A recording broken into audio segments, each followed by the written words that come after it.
Bienvenue sur ce podcast du monde de Lulu. Je suis Clara, accompagnante à la naissance et maman de 2 enfants, Lucas et Eva, 5 ans d'écart en instruction en famille. J'ai créé ce podcast pour parler de façon positive de la grossesse, de l'accouchement et de parentalité. Le but, c'est d'écraser les clichés pour reprendre confiance en soi et en son corps. Tu trouveras ici des témoignages personnels, des réflexions professionnelles, des discussions intimes ainsi que des interviews. Et ce, en toute bienveillance. Sache que chacun de ces épisodes sont le fruit de mon propre cheminement, autant personnel que professionnel. Je te propose de m'y accompagner au fil de tes envies. Je te souhaite une belle écoute. Bonjour à toutes, bienvenue dans ce nouvel épisode de Récits positifs. Et pour une fois, on va parler d'allaitement. Parce que jusqu'à maintenant, on a parlé d'accouchement, principalement dans ces récits positifs, et il n'y a pas de raison qu'on ne renseigne pas aussi et qu'on ne donne pas de témoignages positifs sur l'allaitement, alors que c'est aussi sujet à beaucoup de fausses idées, de mythes, et puis parfois de découragement qu'ont les femmes quand elles entendent des choses vraiment très négatives sur l'allaitement. Donc le but, c'est pas de vous dire que c'est facile et que dans tous les cas ça va être facile, mais c'est pour vous montrer que c'est possible que ça se passe vraiment bien, et pourquoi pas aussi vous donner des astuces. Du coup, pour le coup, j'ai invité Nathanaël. Bonjour. Est-ce que, du coup, c'est toi qui t'es proposé de venir enregistrer avec moi suite à l'épisode que j'avais du coup sorti avec ta sœur, Alexandrine, qui est le récit positif numéro 2, si vous voulez l'écouter. Tu as allaité tes 3 enfants. Est-ce que tu peux bien te présenter, s'il te plaît ? Oui, bonjour. C'est ça, en fait, je me suis proposée. Ma sœur m'a un peu encouragée également. Et puis, je me suis dit, pourquoi pas, ça peut peut-être en aider d'autres. Donc, je me présente, je suis Nathanaël, je suis maman de 3 enfants, 3 filles qui ont 17, 10 et 6 ans. Et je vis à Montréal depuis maintenant 2 ans et demi à peu près. J'ai une carrière assez particulière parce que j'ai 3 métiers. J'ai d'abord été auxiliaire de puériculture pendant 7 ans en réanimation néonatale. C'est un métier qui m'a beaucoup plu, qui m'a beaucoup passionnée, qui m'a beaucoup apporté. J'accompagnais les bébés ainsi que les familles dans le parcours de la prématurité. Et c'est à cet endroit que j'ai pu être formée à l'allaitement. J'ai suivi pas mal de formations. Et puis, lors de ma 3e grossesse, j'en ai eu un peu assez du milieu hospitalier et j'ai décidé de faire une reconversion professionnelle pour devenir enseignante. Donc, j'ai fait ça quelques années, enfin, pas si long, 3 ans en France, puis on est arrivé à Montréal. Et lorsque ma sœur est tombée enceinte, finalement, elle me contactait assez souvent pour avoir des conseils, des choses comme ça. Et puis, au fur et à mesure, j'avais d'autres amies enceintes en parallèle qui, pareil, venaient vers moi et ça a un petit bout de chemin, ça fait un petit bout de chemin et puis je me suis dit mais pourquoi pas en faire mon métier parce que finalement ça reste un peu dans mon corps de métier avec les enfants et donc j'ai suivi la formation de doula à Montréal et maintenant j'exerce en tant que doula. D'accord. Du coup, t'es multicasquette, on va dire. Mais c'est C'est vrai ça. que quand j'avais accompagné Alexandrine, elle m'avait beaucoup parlé de sa sœur. Ma sœur, elle a dit ça, ma sœur, elle a dit ça. C'était sympa. Du coup, je te connaissais sans te connaître. Donc, c'est rigolo de se retrouver là aujourd'hui pour parler de ça.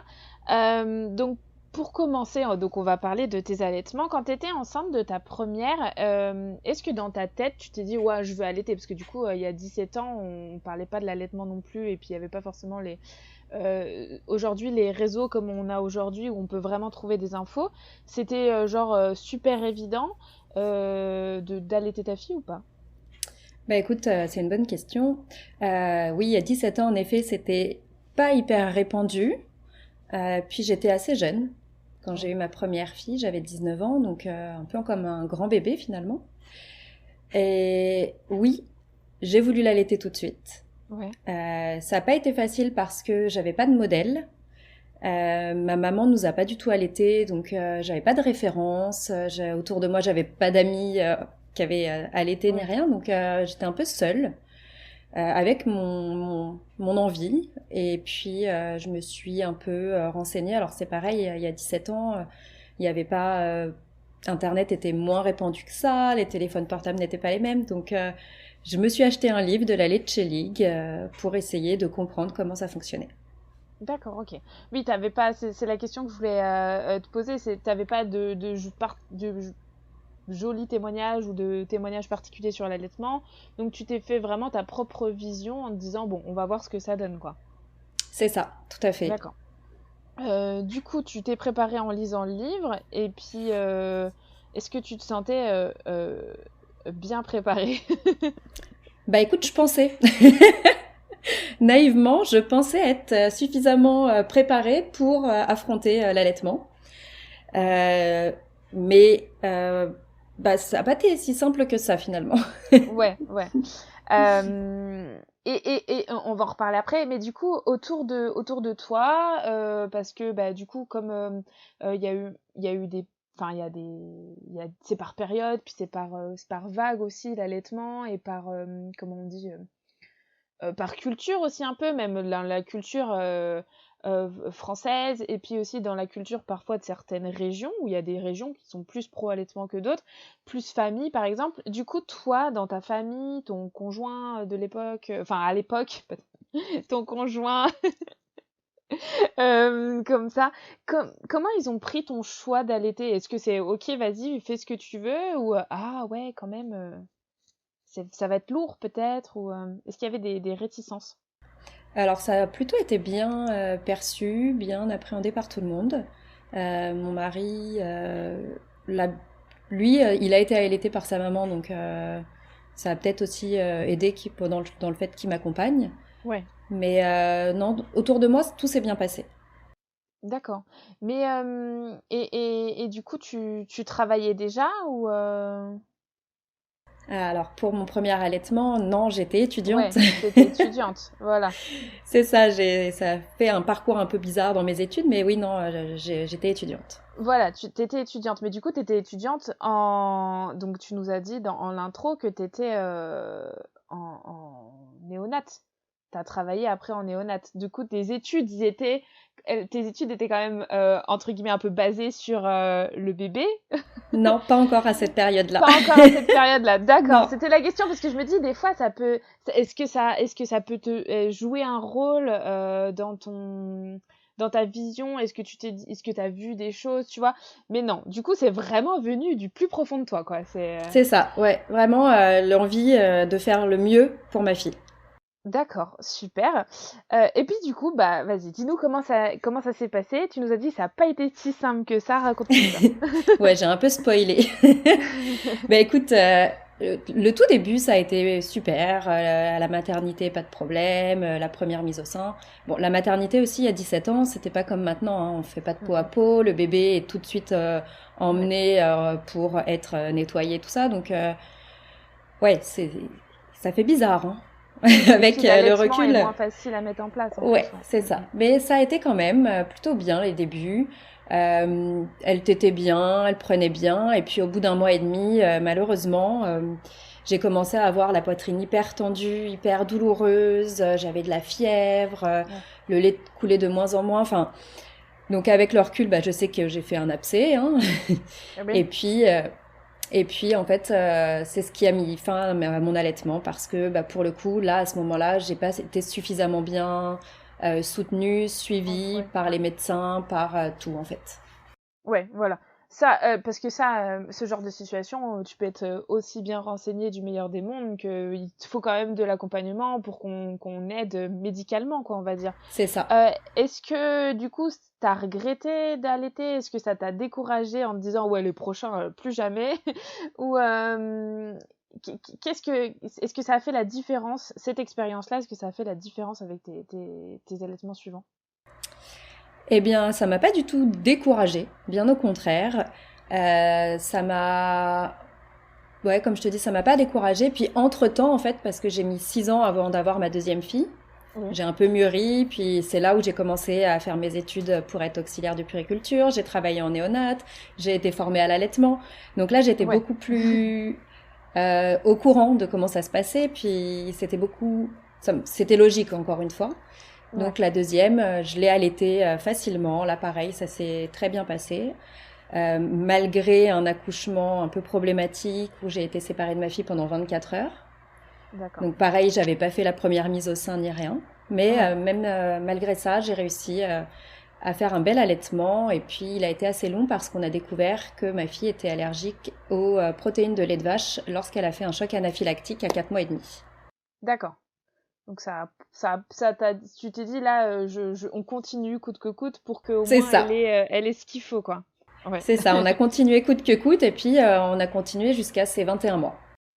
D'accord. Mais du coup, t'as retravaillé pendant ces 21 Ouais, mois. c'est ça. Oui, je travaillais donc à l'hôpital. J'avais la Ouais. chance qu'elle était à la crèche de l'hôpital. Ouais. Et donc, le personnel de la crèche m'appelait dans mon service lorsque ma fille avait faim. Et je m'arrangeais avec mes collègues pour sortir du service, aller allaiter ma fille, puis revenir. Donc, C'est c'était vraiment super ça. chouette. Ouais, ouais, Ouais, ouais. Ça, si toutes les femmes pouvaient, mais au moins toutes les personnels soignants pouvaient faire comme ça, ce serait génialissime. ouais, ça pour le coup, j'ai vraiment été chanceuse. Ouais. Et bah du coup pour la troisième, c'était, tu t'es dit ouais, la première bon non, c'est pas trop allé. La deuxième ouais super. La troisième c'était logique aussi quoi. Bah oui, c'est sûr que c'était logique aussi. Voilà, il y avait plus le choix. Enfin, j'ai même pas réfléchi en fait. Je me suis pas posé la question et puis ça a été directement allaitement et super allaitement, pas de problème. Et là, j'ai allaité deux, euh, 2 ans, 2 ans, un peu plus de 2 ans même. D'accord. Ouais, un peu plus ouais, 2 ans et demi, c'est ça. Et du coup là aussi c'est pareil, t'avais repris le travail. Ouais, donc entre-temps, donc j'avais eu ma reconversion professionnelle, j'étais dans Oui, l'enseignement. oui, c'est plus la même là. Donc non, c'était plus la même. Donc j'avais pas de place en crèche, elle était chez une assistante maternelle. Et donc tous les matins avant de l'emmener, je lui donnais le sein, je l'emmenais. Elle mangeait solide, les purées, enfin elle était diversifiée quand elle a Ouais. commencé la nounou, pardon. Et donc tous les soirs, quand je venais la récupérer, par contre c'était le premier truc qu'elle faisait, c'était Oui. la tétée. Et après elle ne me lâchait plus de la soirée. Logique on va dire. Enfin je veux dire qui C'est ferait pas sûr. ça. D'accord. Donc ouais, alors non seulement c'est encourageant pour dire que bah voilà, c'est pas parce que tu as eu un premier allaitement entre guillemets, entre gros guillemets, raté que bah, les suivants sont forcément voués à l'échec aussi. Je dis toujours la même chose pour l'accouchement, mais c'est pareil dans tous les domaines. Et Bien puis sûr. tu montres aussi qu'on peut poursuivre un allaitement malgré le fait de continuer le travail. Et ça, Ouais. c'est top. Faut montrer aux femmes que c'est possible parce qu'il y en a plein, enfin moi j'en connais personnellement, qui sont découragées de se dire à quoi ça sert de s'investir là-dedans, parce qu'au final je suis plutôt d'accord sur le fait que un allaitement c'est un certain investissement de sa personne et tout. Si c'est pour au final que dans 3 mois on lui donne des biberons parce que moi je suis obligée de reprendre le travail et que ça fonctionne pas. Du coup voilà, pour montrer que il y a des aménagements à faire et c'est possible. Je pense qu'il faudra faire un épisode complet sur allaiter quand on travaille. C'est Ouais, trop c'est clair. important. C'est trop important. Bah, ça, Qu'est-ce que... Vas-y. je disais oui, c'est ça, c'est faut juste s'organiser en fait. Ouais, Tu sais que quand tu rentres du travail, bah, les tétées vont être plus fréquentes parce qu'il y aura eu une grande plage sans tétée, donc t'as pas trop le choix.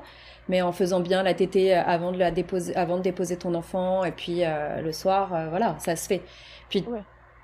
tu peux aussi tirer ton lait pour que Oui l'assistante aussi. maternelle ou la crèche donne ton lait. Enfin, il y a pas mal de choses qui peuvent être possibles aussi. Donc, mais oui, c'est Oui, sûr oui. que ça pourrait prendre un épisode entier. Oui, oui, oui, oui, oui. Puis, en tout cas, en France, alors on parlera après un peu Ouais, tu comment spoil ça un se peu. passe. Ouais, mais c'est bien comme ça tient les gens en haleine, tu vois. En France, c'est pas la même quand tu travailles et quand tu vas allaiter, etc. Euh, il y a des choses qui sont pas forcément mises en place et tout, et je comprends que ça puisse décourager. Mais l'allaitement, ça apporte des choses quand même assez fortes. Toi personnellement, qu'est-ce que ça t'a apporté d'allaiter? Qu'est-ce que ça t'a fait? Bah écoute, oui, ça apporte des choses. Déjà, tu as l'impression de faire ce qui est le meilleur en fait pour ton enfant. Ouais. Tu sais que tu lui amènes ce qu'il a besoin en fait, tout ce dont il a besoin, il n'y a rien besoin d'autre. Tu crées un lien aussi avec tes enfants. Peut-être que tu créeras un peu moins si tu lui donnes un biberon ou autre, mais il y a vraiment un lien d'attachement plus fort, je trouve. Euh, et, euh, et puis, enfin, moi, j'ai trouvé ça hyper important de pouvoir faire en sorte que leur défense immunitaire soit top, Ouais, quoi. ouais. Mais ouais, je te rejoins un peu là-dessus, c'est que mon premier, je l'ai pas allaité longtemps parce que, un peu comme toi, je me suis pas fait. Alors, j'ai pas eu de soucis particuliers, mais j'ai fait une grosse dépression et du coup, j'ai abandonné parce qu'on m'a dit c'est soit on donne le biberon, soit on donne le sein, j'arrivais pas à tirer mon lait, c'était catastrophique. Et je me suis mal fait accompagner dans cette situation-là, et puis on est passé au biberon. Et quand je vois la différence avec la deuxième, où elle, je l'ai allaitée 2 ans et demi, du coup à peu près comme toi, et que c'est pas le même lien qu'on avait, pas le même. Alors je dis pas j'ai un lien extrêmement fort avec mon premier, c'est pas ça le. Mais c'est hyper différent. Je trouve que quand on hésite, que on veut, on se dit, enfin ça vaut le coup d'essayer. Voilà ce que je veux dire. Ça vaut le coup de se Oui, dire, j'essaye. Et puis bon, si ça marche pas, c'est pas grave. Il y a pas de pression derrière à se mettre. Mais si ça fonctionne, ça apporte vraiment quelque chose de beau et en plus, on apporte encore une fois ce qui est le meilleur pour notre enfant. Et du coup, bah, à une personne qui a son premier ou qui n'a jamais allaité, qu'est-ce que toi tu conseillerais du coup? Parce que bah, tu es formée et tout dans le domaine. Qu'est-ce que tu lui dirais pour lui dire bah, vas-y, tente le coup?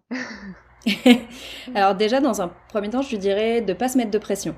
Ouais, De pas se donner je vais allaiter tant de mois ou ouais. de pas se mettre de pression inutile parce que de toute façon, tout ce que le bébé aura pu prendre, c'est déjà super.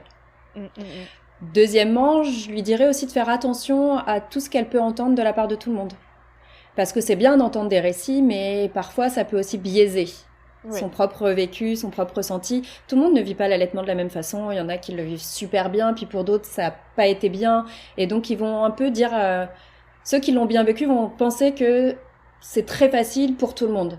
voilà, Puis c'est ceux ça. qui l'ont mal vécu vont se dire, bah non, mais en fait c'est super dur, donc tu vas pas y arriver. Ouais, Donc faire attention à ce que les gens vont dire déjà, pour commencer. De se faire confiance aussi, parce que finalement, elle seule pourra savoir ce qui est bon pour son enfant, et puis c'est pas parce qu'elle ne va pas allaiter qu'elle fait mal les choses non plus en fait. Donc faut aussi s'enlever la pression de ah ouais mais si j'allaite pas, je suis pas une bonne mère. une Non, bonne ça mère, non. ouais, clairement. Donc ça, euh, je préviendrai aussi la personne que les débuts peuvent être plus difficiles. Parce que finalement, la période la plus dure dans l'allaitement, en dehors du fait si tu as des abcès ou des engorgements, mais ça va être la première semaine, un peu, je trouve, qui est un peu compliquée à se mettre en place. Mais il y a quand même pas mal de personnes pour accompagner, il y a pas mal de ressources maintenant. Comme on disait, il y a 17 ans, il y en avait beaucoup moins, mais maintenant, c'est quand même beaucoup plus démocratisé. Et puis l'autre chose, c'est que bah, quand on se déplace avec un bébé et qu'on allaite, bah, on se déplace léger.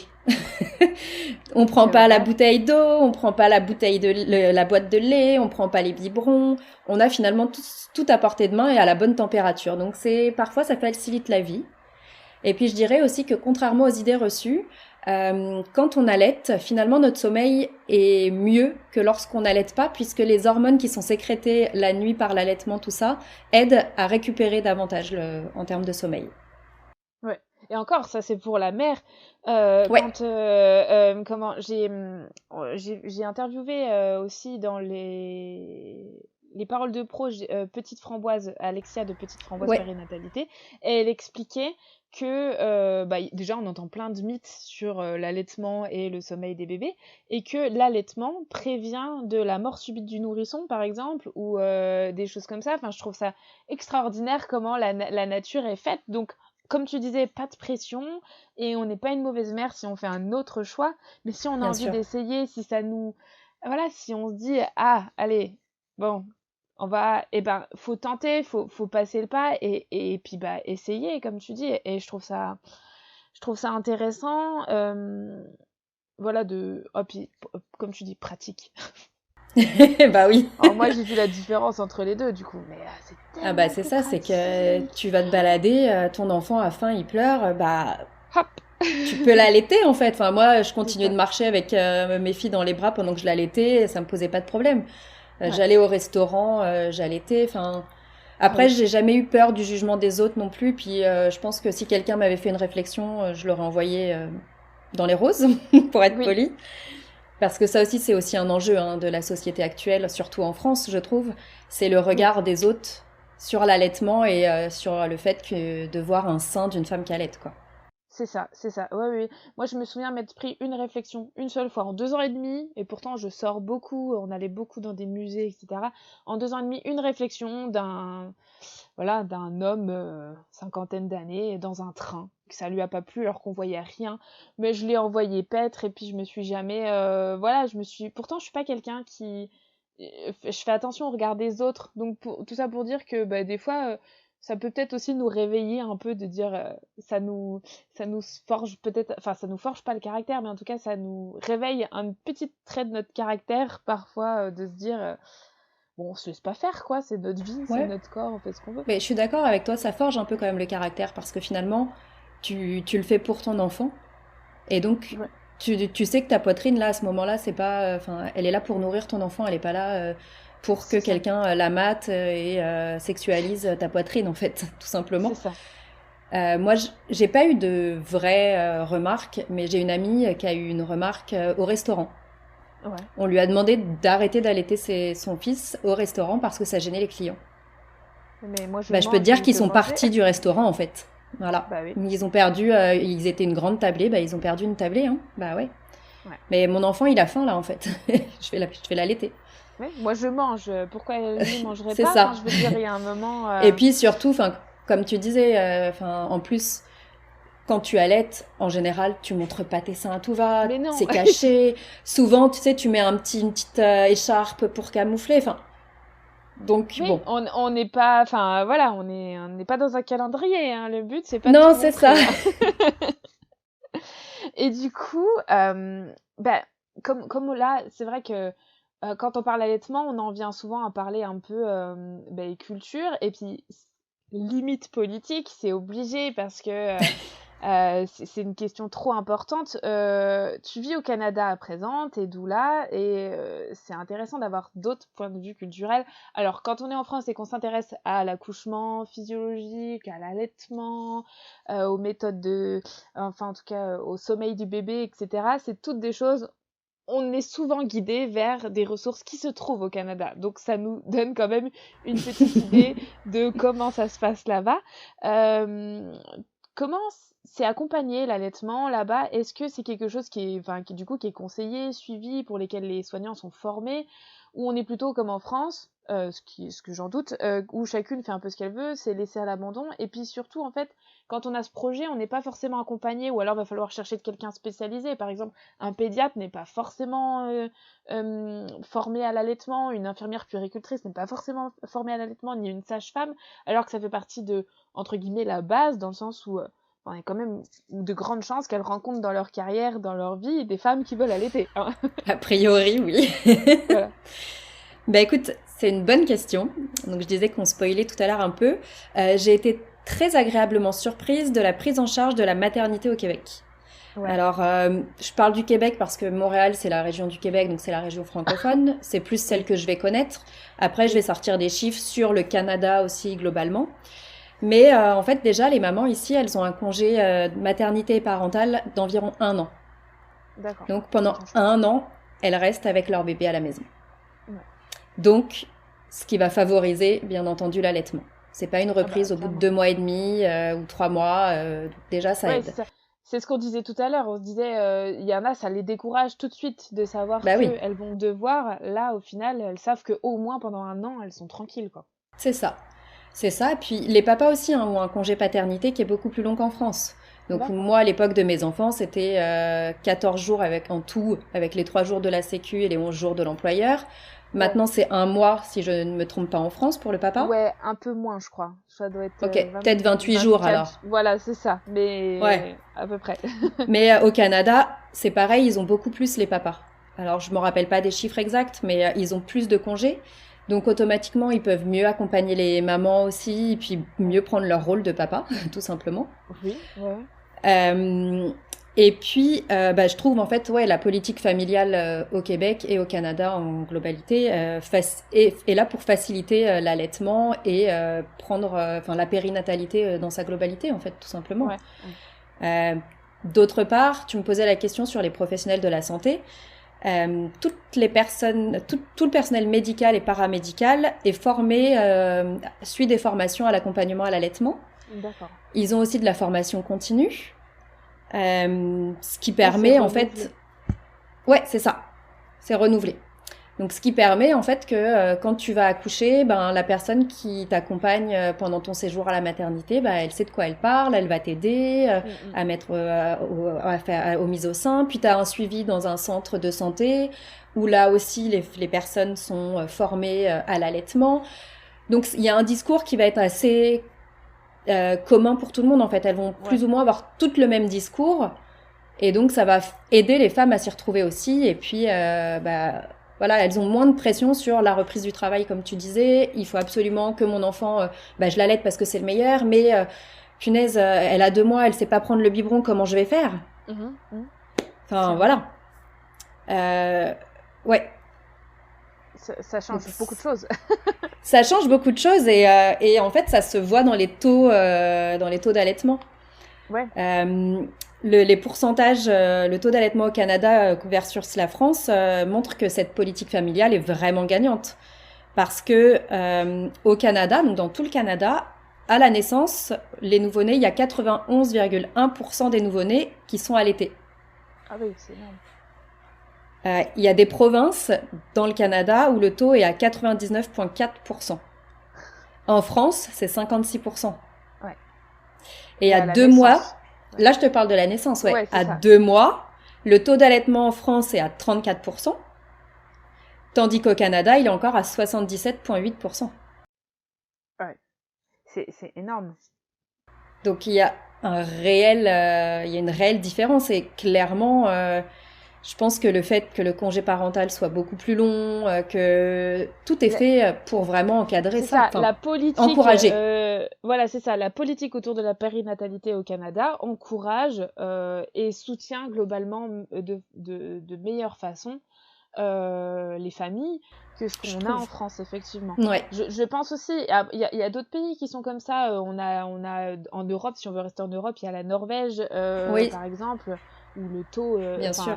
elles sont payées pendant qu'elles allaitent pendant la journée, ou qu'elles tirent leur lait, le congé parental est plus long, voilà, donc et puis en plus c'est un peu un sujet touchy en ce moment, hein, parce qu'on voit qu'ils veulent supprimer le supprimer le alors je ris mais je trouve pas ça drôle quoi, parce que je me dis il y a encore des femmes aujourd'hui qui malheureusement hésitent à prendre leur congé parental parce que elles savent que elles vont perdre en salaire, parce qu'elles vont parfois tellement mettre de côté leur carrière que après elles vont Mm. galérer à retourner dans le marché du travail, etc. Et à côté de ça, on nous dit bah non, mais faites des enfants, mais Réarmement démographique. voilà, c'est ça. Faites des enfants, mais retournez surtout très vite au travail, quoi. Mais c'est ça, en fait. Le problème, en fait, je trouve actuellement en France, en lien avec la natalité, la périnatalité, l'allaitement, tout ça, c'est que on veut que les Français, les Françaises fassent des enfants, mais on veut aussi que la femme reste femme, que la femme continue de travailler et d'évoluer dans son travail. On veut que quand son bébé a 2 mois et demi, elle retourne travailler, alors que la période du baby blues, la dépression du postpartum, on l'oublie un peu dans tout ça, hein, Ouais. clairement. Comment on peut, à 2 mois et demi, être bien de se séparer de son nouveau-né? Bah, c'est clair. Il a été 9 mois dans ton ventre, c'est pas... Enfin, voilà, la séparation, elle est dure pour le bébé, elle est dure pour la maman. Et donc, en effet, c'est, comme tu dis, c'est un peu touchy, quoi. Ouais, ouais, ouais. Et pour preuve, si on veut faire une comparaison, aujourd'hui, on a presque 30% de femmes qui font des dépressions du postpartum en France. Il me semble que si tu fais une petite recherche au Canada, je crois que tu es à moins de 10%. Il me semble des chiffres que j'avais vus. Je ne sais pas si toi tu les connais exactement les chiffres, Non, j'ai pas été mais regarder il ces me chiffres-là, semble, je t'avoue. alors c'est peut-être des vieux chiffres que j'ai, mais en tout cas, on est quand même, ça change beaucoup de choses. Alors effectivement, il y a les chiffres qui ont évolué avec tout ce qu'on vit, le Covid, les crises, les guerres, etc. Effectivement, ça, de manière globale, même sans être parent, ça change tout. Donc encore plus quand on est parent, et malgré tout, à côté de tout ça, on n'est pas forcément bien accompagné, et l'allaitement en fait partie. Et moi, je trouve que si on veut c'est bête parce que effectivement, on fait le choix qu'on veut, mais euh, il faut quand même comprendre que l'allaitement renforce le système immunitaire, limite les risques d'allergie, etc. Donc si Bien on sûr. veut, entre guillemets, des enfants en meilleure santé de manière globale dans notre pays, il faut quand même pouvoir mettre en place des choses et pas que des choses, des paroles, quoi. Voilà. Oui, c'est ça. Il faut que les actes suivent et puis il faut vraiment tout revoir en fait. Il Non, faut, je faut revoir pense beaucoup que, de choses. voilà, je pense qu'il faut revoir le système complet de l'accompagnement périnatal, de l'accompagnement des familles, mais même pas forcément petit. Et ça aussi, c'est le genre de truc qui mériterait un épisode de podcast complet. Oui. C'est évidemment politique, hein, mais je pense que je le savais quand on a parlé de cet épisode en se disant on va parler de l'allaitement. Moi, je voulais vraiment un beau témoignage, montrer que c'était pas forcément toujours facile, mais que c'était possible, comme je disais dans l'introduction. Euh, mais c'était sûr que ça allait dévier comme ça parce que on c'est trop touchy comme sujet, comme on disait, quoi. C'est ça. Et puis là, en plus, il y a le fait que comme je suis au Canada, on peut comparer des C'est chiffres du ça. Non, concret, mais quoi. c'est super intéressant. Tu vois, avec ta sœur, on avait comparé les chiffres avec Avec l'Égypte. l'Égypte, qui ne sont pas bons, hein. Voilà. Non, non, ils sont pas très bons en taux de césarienne, tout ça, je pense. Non, non, non, non, ils sont un peu fous dans leur tête. Mais au Canada, on peut pas dire que tout est beau, que tout est parfait. Il y a des choses qui, chez Non, nous, ah en bah non, France, sont très bien. Mais si on bien compare sûr. cette chose-là, effectivement, c'est meilleur. Enfin, c'est meilleur. Ça me fait rebondir sur le fait que, en plus, au Canada, quand tu accouches, en France, tu restes à la maternité 3 jours minimum. Ici, c'est même juste 24 heures. Mais malgré ça, les Ouais, allaitements se passent bien, en fait. mais du coup, ça veut rien dire. Donc, de rester 3 jours, 4 jours à la Ouais, non. maternité, soit, ok. Mm. Mais finalement, ça n'a pas d'incidence sur l'allaitement, puisqu'ici, 24 heures, mais il y a d'autres accompagnements à l'extérieur, en fait, Ouais, qui, qui est mais bien. de toute façon, moi j'ai déjà vu, de toute façon par expérience, moi je suis restée la première fois, je suis restée 5 jours à la maternité, j'avais voulu allaiter. La sage-femme ou l'infirmière puère de nuit, elle me disait un truc, celle de jour, elle me disait un autre truc, elles étaient pas, il y avait personne qui était cohérent. Pour ma deuxième, au moins ça m'a servi, je me suis dit j'écoute personne, je fais comme j'ai envie et puis c'est tout. C'est ça aussi de toute façon, c'est un petit peu, voilà, s'imposer aussi. Et moi, c'est un truc que la maternité et l'allaitement, globalement, m'ont appris, c'est me dire, je fais mes choix pour moi, pour mes enfants, et les autres, en fait, je m'en fous. Et c'est tout, il faut le dire comme ça, hein, mais les autres, je m'en Ouais. fous, et ça fait partie, quand on disait qu'est-ce que ça apporte l'allaitement, moi, je trouve que du coup, personnellement, ça fait partie des choses qui m'ont apporté dans ce sens-là, un petit peu de force de caractère, quoi, de Ouais, s'imposer. comme on disait tout à l'heure, se forger le caractère. Ouais, Mais je c'est suis ça. d'accord avec ce que tu dis. À la maternité, les discours, ils sont totalement différents d'une auxiliaire à une autre, Ouais. d'une infirmière à une autre. Il y a pas de, elles sont pas toutes sur la même longueur d'onde par rapport à ça. Et c'est vraiment dommage. Nous, en néonat, quand j'y travaillais, donc c'était à l'hôpital de Colombes, et on avait une référente une référente allaitement, Ouais. donc qui était formée, tout ça, et elle a formé quelques personnes dans le service, donc on a suivi des formations, elle nous a formé tout ça, pour qu'on essaye d'avoir un discours cohérent avec Ouais. les familles pour que les familles soient le moins perdues possible. Oui. Et en fait, il faudrait qu'il y ait à peu près ça dans tous les services de tous les hôpitaux pour aider les familles. Mais clairement. Et pour revenir au fait que oui, c'est finalement la première fois que tu accouches et que tu as un enfant, bah, tu vas suivre ce que dit le personnel parce que tu n'as pas encore vraiment confiance en toi, tu sais pas. Puis les autres, tu te dis, ouais, bah non, en fait, je m'en fiche. Et si bien que ma troisième, elle était un petit peu poids-plume comparée aux autres. Et donc, il fallait que je la complète avec du lait artificiel après chaque tétée, que je lui donne toutes les 3 heures le sein, puis que je lui donne un complément. Et ben, on va me taper sur les doigts ou pas, mais je m'en fous maintenant, ma fille, elle a 6 ans, elle va très bien. Mais je les ai pas du tout écoutés.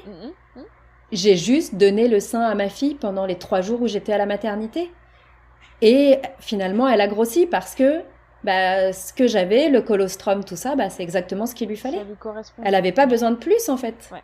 Mais si tu savais ce genre de message, mais surtout sur TikTok, mais sur les réseaux sociaux, le nombre de femmes qui vient me dire oh, « Je suis à la maternité, on m'a dit ça, t'en penses quoi ?»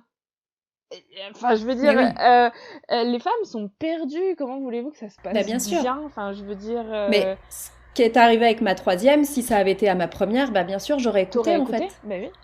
Bien sûr. Et puis en plus, il y a 17 ans, ça aurait été avec un biberon. Là encore, il y a 6 ans, on me proposait de faire à la tasse pour qu'elle lappe comme si elle tétait. Donc c'était encore des méthodes meilleures, et encore, on va dire. Ça dépend aussi de où tu accouches. Hein, mais...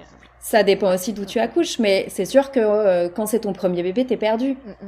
T'es perdu par toutes ces injonctions qu'on te donne et toutes ces choses contradictoires qui vont être dites. Donc c'est malheureux en fait. Et en plus, tout ça, ça veut dire, tu te fais pas confiance, tu écoutes plutôt les autres. Et on en vient dans un système où, en fait, les femmes ne se font plus confiance, de manière générale, que ce soit sur l'allaitement ou sur toute autre chose. Les femmes ne se font plus confiance, et du coup, elles n'écoutent plus forcément leur corps, et elles vont forcément aller écouter ce qu'on dit, et parfois, ça met en danger leur santé mentale et même là leur allaitement. Enfin, je veux dire, donner un biberon pour compléter un bébé, c'est mettre en danger un allaitement parce que bébé va moins téter alors qu'il en avait besoin et du coup on va moins produire de lait. Enfin bref, le cercle vicieux. Ouais, c'est le cercle, c'est ça, c'est le cercle vicieux. Puis en plus, on dit bien que la succion de l'allaitement et la succion du biberon, de la tétine de biberon sont complètement différentes et que si tu introduis un biberon trop tôt, le bébé va plus savoir faire pour boire au sein en fait, et donc ça va être compliqué de pouvoir continuer dans ton allaitement en fait. Clairement. Ah là là. Du coup, faudrait vraiment avoir une meilleure formation des professionnels que au sein d'une maternité, même au sein de toutes les maternités, notamment françaises, on ait la même la même la même marche à suivre, la même pensée, c'est ça. Voilà, une femme elle veut allaiter, alors on va l'accompagner, on va lui dire la même chose, peu importe qui va venir la soigner, l'accompagner, etc. Qu'on forme aussi tous les professionnels, parce que quand j'entends des pédiatres, qui disent oh là là. Non, moi quand je suis allée voir le pédiatre pour ma petite, à 7 mois, elle était diversifiée, elle mangeait dur et tout, et il m'a dit mais elle boit toujours du lait? Oui. Elle boit des biberons, hein, j'espère. J'ai fermé ma bouche, j'ai dit oui, parce qu'en fait, j'en ai rien à faire de ce qu'il pense. Mais autre, elle lui aurait... De toute façon, il allait pas comprendre, en fait. Non, il allait pas comprendre. J'avais tout de suite compris que le gars, il s'est dit, c'est 6 mois l'allaitement, pas plus, quoi. Et pourquoi pas, et puis c'est tout. Et autant une femme qui veut faire ça, qu'elle le fasse. Mais si moi, j'ai envie de continuer, que je continue. En fait, c'est ça C'est ça, et donc là, sur le coup, je me faisais confiance, je me dis, si on m'avait dit ça pour mon premier, et la preuve, de toute façon, pour mon premier, on m'a dit, soit tu donnes le biberon, soit tu donnes à 4 mois, soit tu donnes le sein. Je voulais faire un allaitement mixte parce que ça m'épuisait vraiment beaucoup. Ça aurait fonctionné si je m'étais fait accompagner correctement. Mais c'est sûr. Voilà, du coup, j'ai fait confiance à quelqu'un au lieu de me faire confiance à moi, alors qu'au fond de moi, j'avais la solution. C'est ça, en fait, le message aussi qu'on veut faire passer, c'est de dire, au fond de vous, vous avez la solution, vous avez les moyens, il suffit d'un peu aller se renseigner de manière correcte, objective. Puis je dirais même aussi, par exemple, genre, pour mon premier allaitement, au bout de mes 1 mois et demi, mon abcès, mon engorgement, enfin, j'aurais pu réussir à passer à travers et continuer l'allaitement si j'avais été informée par les bonnes personnes. Donc, quand tu as besoin d'informations en lien avec l'allaitement, n'hésite pas à prendre des rendez-vous avec les consultantes en allaitement qui seront plus à même à te donner des conseils. Clairement, le médecin traitant, le pédiatre, ils savent pas. Ils sont pas formés pour ça. Voilà, donc vraiment aller voir les bonnes personnes pour t'aider à passer ce cap qui est difficile à ce moment-là. Parce que une embûche comme celle-là, ça peut, c'est sûr, mettre fin à ton allaitement, te décourager, surtout si t'es pas prête psychologiquement et puis que tu sais pas ce qui t'arrive en fait. Oui. T'es très fatiguée, t'es faible, donc voilà. Et l'autre chose aussi que je voulais dire en lien avec l'allaitement, et je trouve que c'est important aussi, c'est que pour ma deuxième, vu qu'elle avait des allergies, tu sais, je tirais mon lait, tout ça, et en fait, ce que tu tires avec ton tire-lait n'est pas représentatif de ce que ton corps va produire. Je sais que moi, quand je tirais au tire-lait, je galérais, j'avais le tire-lait électrique parce que je tirais dans le service où je travaillais, donc tu vois, j'avais les bons tire-lait, tout ça, mais je tirais 100 millilitres, 90, pas forcément des quantités où tu te dis, ah, mon enfant, il a pas besoin de ça. Mais en fait, quand je touchais ma poitrine, j'avais encore, sauf qu'il y avait pas grand-chose qui sortait de plus. Donc, ne pas croire faites-vous confiance, vous avez plus de lait que ce qui va sortir du tire-lait en fait. Oui, c'est décourageant effectivement sinon voilà. Parce qu'il y a des femmes qui vont tirer et ça va super bien se passer, elles vont avoir des belles quantités parce que certainement que l'aspiration va faire le tire-lait va convenir. Mais moi clairement j'en ai essayé plusieurs et jamais j'avais des quantités comme je pouvais voir par les mamans du service, et ça peut aussi décourager. Donc, un petit warning sur les tire-lait, quoi. Oui, c'est ça. Et puis oui, quand tu parlais de consulter quelqu'un qui est spécialisé, moi, c'est le conseil que je donne toujours. Si avant de sortir, enfin quand on est enceinte, avant de sortir de la maternité, je dis toujours il faut avoir un carnet d'adresses rempli de bonnes adresses, des adresses qu'on connaît par bouche à oreille, que quelqu'un m'a dit tiens cette personne là tu peux lui faire confiance, c'est une personne qui est bienveillante, c'est une personne qui sera à l'écoute, c'est une personne qui est bien formée, etc. Va voir cette personne là, et ben du coup dans ce fameux carnet d'adresses, avoir une conseillère en lactation, je trouve que c'est indispensable. En plus aujourd'hui, bah voilà, il y en a qui travaillent par visio, alors effectivement parfois c'est quand même beaucoup plus simple d'avoir quelqu'un qui est qui va être qui est sur place, qui voit exactement, qui peut reprendre les positions, qui peut aider, c'est sûr. Voilà, mais parfois c'est mieux que rien. Voilà, que d'avoir une visio. Rien. Et puis même juste des fois en fait, on a juste besoin d'avoir du soutien d'une personne qui dit je sais que c'est pas forcément facile, tu vas voir, essaye de mettre ça en place, etc. et ça va bien se passer.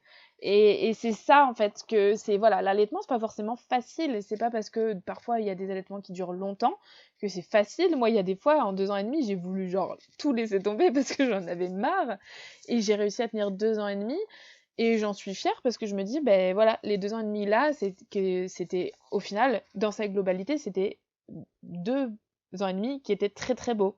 Et qui était voilà une super belle expérience, et puis voilà. Donc voilà, c'est pas pour dire c'est toujours facile, c'est pour dire malgré, comme tu disais, les embûches, il y a des solutions, on peut trouver quelqu'un qui peut nous accompagner là-dedans, quoi. C'est sûr. Mais c'est pour ça que quand on a débuté notre entretien, on l'a tout de suite dit, l'allaitement c'est pas forcément facile. Voilà. Faut pas se mettre de pression, il faut y aller au feeling et ne pas hésiter à consulter si on a besoin, parce que ça peut parfois être compliqué, des abcès, des engorgements, pas savoir quoi faire, et donc là des petits conseils pour t'aider, il faut les prendre. Ouais, c'est ça. Je pense que ce sera la conclusion. C'est une jolie conclusion qui résume bien tout, sauf si tu avais quelque chose à rajouter, mais je pense que on avait fait le tour de tout ce qu'on voulait dire, en tout cas. Merci beaucoup, Nathanaëlle, de nous avoir partagé ton expérience et professionnelle et personnelle. Donc ça, finalement. Oui, c'est super intéressant. Voilà, je pense que si ça vous intéresse, n'hésitez pas à nous dire en commentaire si vous avez des questions sur l'allaitement, ou alors si vous voulez qu'on refasse des épisodes plus précis sur l'allaitement, son fonctionnement, ou sur la politique périnatalité de la France. Je pense que franchement je vais finir par en faire un, mais j'ai peur de m'énerver pendant l'épisode, donc on va y aller doucement. Voilà. Donc merci beaucoup Nathanaëlle, et on te dit peut-être à bientôt, et puis je sais pas, bonne journée ou bonne nuit chez toi. Non pas bonne nuit. Non, il est midi bientôt. Donc, d'accord. Bonne journée. Bon appétit et bonne journée. Eh bien, écoute, ça m'a fait très plaisir de faire ce podcast avec toi. Et puis, Ouais, moi si aussi. jamais tu as un autre sujet ou même en lien avec l'allaitement, écoute, je serais ravie de partager avec toi encore une fois. Bah, avec grand plaisir, avec grand plaisir. N'empêche que on tiendra à l'idée que tu es quand même doula et que là, tu as une maman qui va peut-être bientôt accoucher. Ouais, ça Ah, date, c'était hier, et puis je suis toujours en attente. Alors, on pense à elle, et puis je ouais, pense que ça pourrait être aussi potentiellement un sujet d'épisode de se dire, de parler de ton métier de doula au Canada. Tu vois? ok, Ah, avec petite plaisir. idée comme ça, on note et les gens nous diront si ça les intéresse ou pas. Parfait. À bientôt, Nathanelle. À bientôt, merci beaucoup. Ça y est, c'est la fin de cet épisode et j'espère qu'il t'a plu. N'hésite pas à t'abonner. En tout cas, à très vite ici ou sur Instagram. Plein de belles choses.